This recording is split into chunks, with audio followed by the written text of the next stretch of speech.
Story of Derrik Helix. Very nice. Story of Derrik Helix comes from a perception where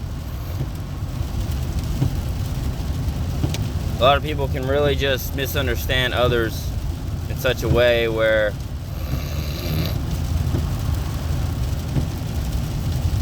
you refuse to get into someone else's footsteps or their ways of life, where if it doesn't really cling to you and if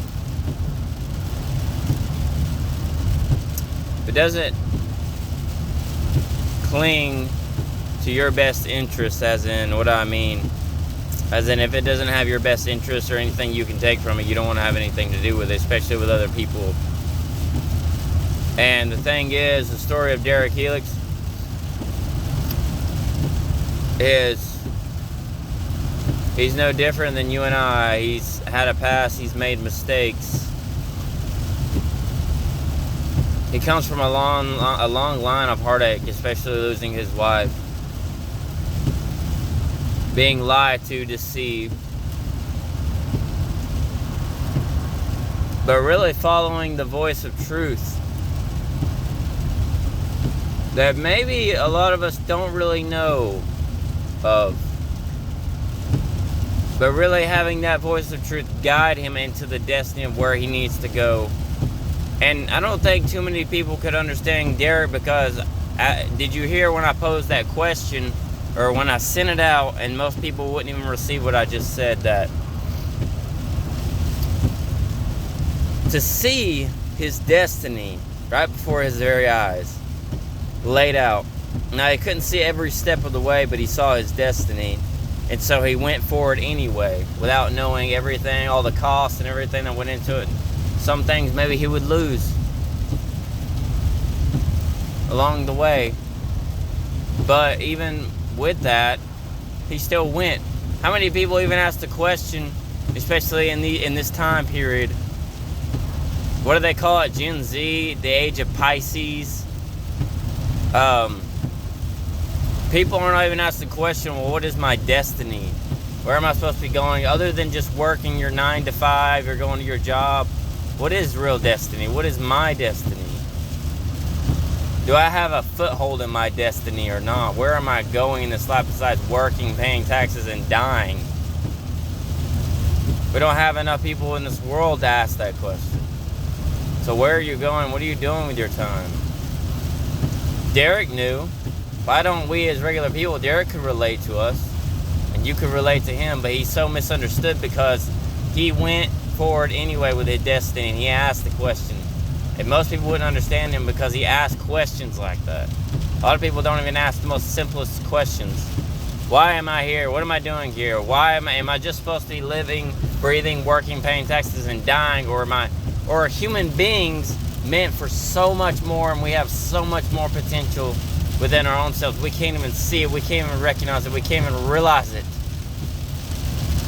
Because we look at it like it's supposed to be some kind of mystical painting, or some kind of painting that's supposed to be just laid down, lowered down from the sky, maybe even from heaven.